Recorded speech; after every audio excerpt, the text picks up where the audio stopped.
प्रणाम। विश्व शांति दर्शन के सब्सक्राइबर्स और सभी दर्शकों का स्वागत और हार्दिक अभिनंदन। चैनल का उद्देश्य शिक्षा के माध्यम से शांति का संदेश फैलाना है और इस उद्देश्य की पूर्ति के लिए विश्वधर्मी विश्व शांति के उपासक प्रोफेसर डॉक्टर विश्वनाथ कराड पूरी तरह से समर्पित हैं। आप देख रहे हैं संत धारा के वीडियोस और सुन रहे हैं संत नामदेव की कहानी।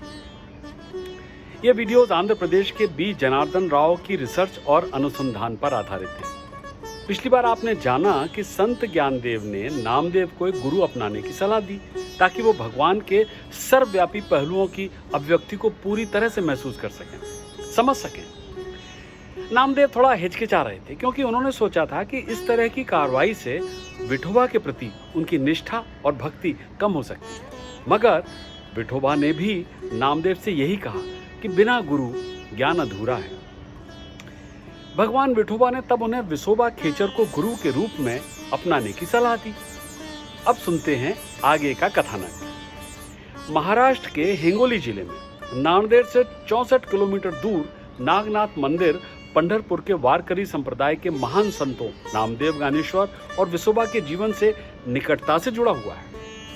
यहीं औंधा नागनाथ मंदिर में प्रसिद्ध कवि संत नामदेव ने अपने गुरु विसोबा खेचर से मुलाकात की।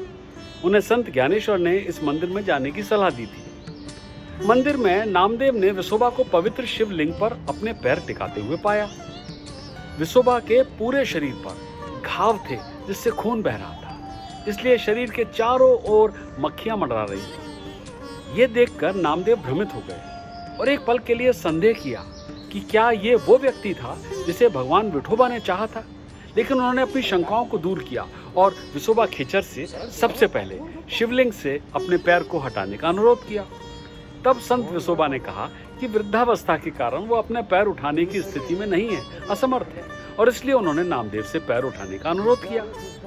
नामदेव ने उनके कहने पर पैर उठाने की कोशिश की, लेकिन उन्हें आश्चर्य हुआ कि वो जहां भी संत विसोबा के पैर रखते भगवान शंकर का शिवलिंग उसके नीचे आ जाता था। जी हाँ, ये देखकर नामदेव व्याकुल हो उठे। तब विसोबा खेचर ने उन्हें समझाया कि भगवान सिर्फ शिवलिंग में ही नहीं, हर जगह मौजूद है। इस प्रकार अपनी योग शक्तियों के माध्यम से विसोबा ने पूरे मंदिर को शिवलिंगों से भर दिया और नामदेव को भगवान की सर्वव्यापिता साबित कर दी।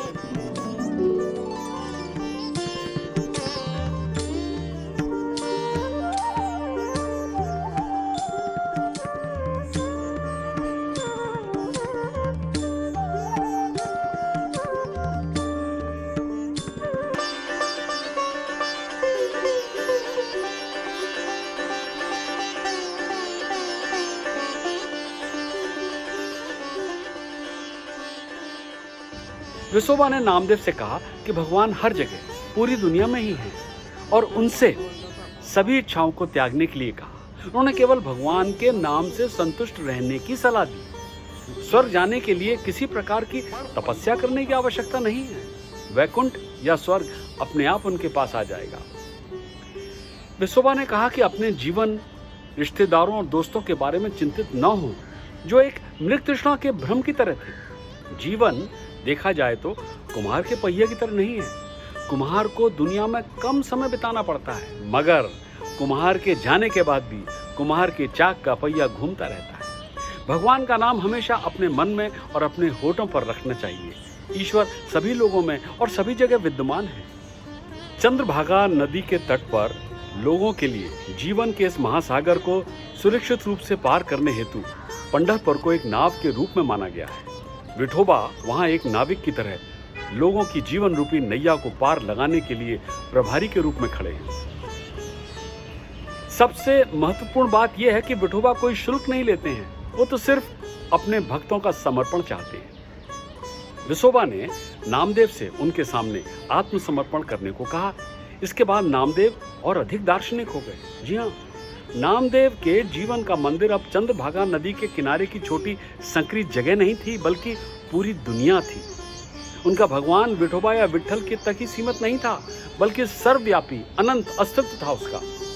इसके बाद विसोबा खेचर ने नामदेव को अपना शिष्य स्वीकार कर लिया। एक बार जब नामदेव भोजन कर रहे थे तो भगवान श्वान के रूप में घटना स्थल पर आए और उनकी थाली से रोटी छीन ली। नामदेव अब इतना बदल गए थे कि उस श्वान में उन्होंने भगवान को देखा और घी से भरे कटोरे को लेकर उसके पीछे दौड़ने लगे और चिल्लाने लगे, अरे भाई, बिना घी की रोटी मत खाओ, ये घी भी साथ में ले लो, नहीं तो तुम्हारे पेट में मरोड़ हो जाएगा। इस परिवर्तन से नामदेव के मन में ईश्वर का सर्वव्यापी स्वरूप पूरी तरह से समझ में आ गया। कर्नाटक में इस अवधारणा के समर्थन में एक मंदिर है, जी हाँ, जिसमें भगवान शिव और भगवान विष्णु एक दूसरे से अलग नहीं हैं। मंदिर को शंकर नारायण कहा जाता है, जहां हम एक ही मूर्ति में भगवान शिव और भगवान विष्णु के संगम को देख सकते हैं। यहाँ शंकर और नारायण की संयुक्त रूप से पूजा की जाती है। शंकर नारायण को परशुराम द्वारा बनाए गए 7 पवित्र स्थानों में से एक माना जाता है। नामदेव नरसी बामनी गांव के रहने वाले थे। नामदेव के गुरु विसोबा खेचर भी औंधा के ही थे। कहा जाता है कि सिख धर्म के संस्थापक गुरु नानक ने औंधा नागनाथ मंदिर का दौरा और नामदेव के जन्म स्थान नरसी बामनी का भी दौरा किया था। यहाँ ये कहना उचित होगा कि नामदेव को सिख धर्म में भगत नामदेव के रूप में भी सम्मानित किया जाता है। शंख की ध्वनि एक बार फिर, शंखनाद का गुंजन कह रहा है कि देना होगा विराम आज इस कहानी को यहीं। अगली बार फिर प्रस्तुत होगा संत नामदेव की कहानी का अगला भाग। तब तक के लिए मैं आपसे विदा लेता हूँ। सब्सक्राइब कीजिए और देखते रहिए विश्व शांति दर्शन।